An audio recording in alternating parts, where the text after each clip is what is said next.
জমি ঠেলা, অপরের সম্পদ লুণ্ঠন করা, অবৈধভাবে গ্রহণ করা, এর একটা জিনিসও থাকবে না।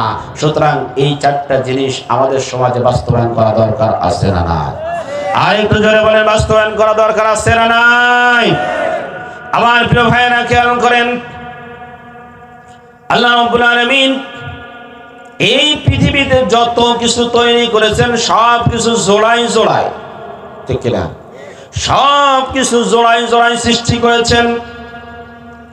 ছোট্ট একটা উদাহরণ দিই, যদি ভালোর দিকে যাই তাহলে ভালো আর মন্দ, তাই না? ভালো আর মন্দ। মানুষের দিকে যদি যাই তাহলে পুরুষ মানুষ আর মহিলা মানুষ। এই মাঝামাঝি যে আমাদের দেশে একটা আছে, কি বলে জানি, হিজড়া বলে। আসলে বলেন তো, কোরআনুল কারিমে হিজড়ার কোনো অংশ আছে? আপনারা জানেন কোরআনুল কারিমে হিজড়াদের কোনো অংশ নাই। তাহলে এরা কি করবে? এরা কি করবে? এই দৃষ্টান্ত আল্লাহ রাব্বুল আলামিন সূরা বাকারার মধ্যে দিয়ে দিয়েছেন। উসকুন আনতা ওয়া যাওজুকাল জান্নাতা ওকুলা মিনহা রাগাদান হাইসু শি'তুমা। আল্লাহ রাব্বুল আলামিন এই আয়াতের মধ্যে তাফসীরে কুরতুবী রাহমাতুল্লাহি আলাইহি বলেছেন, তৃতীয় পক্ষ বলতে কিছু নেই। পুরুষের পাঁজরের হাড় জানি কয়টা? পুরুষের পাঁজরের হাড় কয়টা বলতে পারেন না? আচ্ছা, যে কয়টা আছে তার চাইতে একটা হাড় মহিলাদের কম আছে, এতটুকু জানলেই চলবে। পুরুষের যা আছে মহিলাদের তার চাইতে একটা হাড় কম আছে।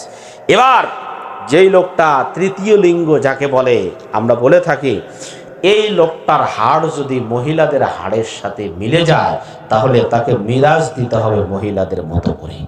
আর যদি পুরুষের হাড়ের সাথে মিলে যায় তাহলে বাবা মার পরিত্যক্ত সম্পদ পাবে পুরুষের অংশ হিসাবে। কথা ক্লিয়ার?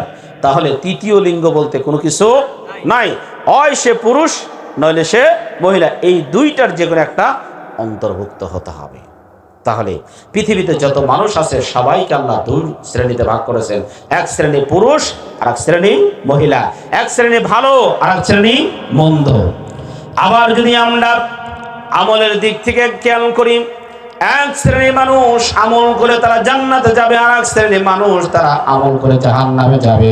কোরআন আমাদেরকে জানিয়ে দিলেন, ফারিকুন ফিল জান্নাতি ওয়া ফারিকুন ফিস সাঈর। কিছু মানুষ আল্লাহর জান্নাতে যাবে আর কিছু মানুষ জাহান্নামে যাবে। অনুরূপভাবে যদি আমরা একটু খেয়াল করি, এই পৃথিবীতে যত দল আছে সমস্ত দলকে যদি আমরা ভাগ করি, আল্লাহ দুটো ভাগে ভাগ করেছেন। কয় ভাগে? দুই ভাগে ভাগ করেছেন। নাম্বার ওয়ান, এক নাম্বার দল হলো আল্লাহর দল, আর দুই নাম্বার হচ্ছে শয়তানের দল। এটা আমার কথা না, কোরআনুল কারীম আমাদেরকে জানিয়ে দিচ্ছেন, ইস্তাহওয়াযা আলাইহিমুশ শাইতানু ফাআনসাহুম যিকরাল্লাহ উলাইকা হিজবুশ শাইতান আলা ইন্না হিজবাশ শাইতানি